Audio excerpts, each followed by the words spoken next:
If your thermostat suddenly has no power, it might be because the internal fuse is blown, and that can totally mess with your whole heating or cooling system. So, first off, you want to check if the thermostat display is completely blank. That's usually the biggest sign your thermostat isn't getting power.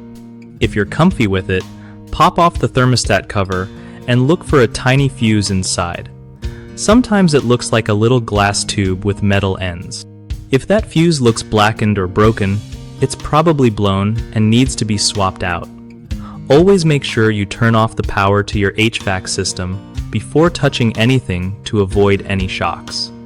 You can usually find replacement fuses at hardware stores, and they are pretty cheap, like a few bucks. After replacing the fuse, put everything back together and turn the power on to see if your thermostat lights up. If it still doesn't come on, double check your circuit breakers or look for any tripped switches in your breaker box. Remember, a blown thermostat fuse might be a sign of a bigger electrical problem, so if it keeps blowing, it's smart to call a pro. One of the biggest thermostat internal fuse blown problems is not turning off the power before trying to fix it, which can be super dangerous and might fry more parts. Always kill the power first to keep safe.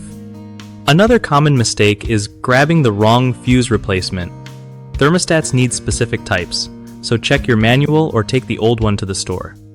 Lastly, some folks ignore signs like flickering displays or random shutoffs thinking it's just a glitch, but that fuse issue can cause bigger HVAC trouble if left unchecked, so fix it early. BigHomeProjects.com helps you find trusted local contractors who know exactly how to handle stuff like thermostat repairs safely and quickly.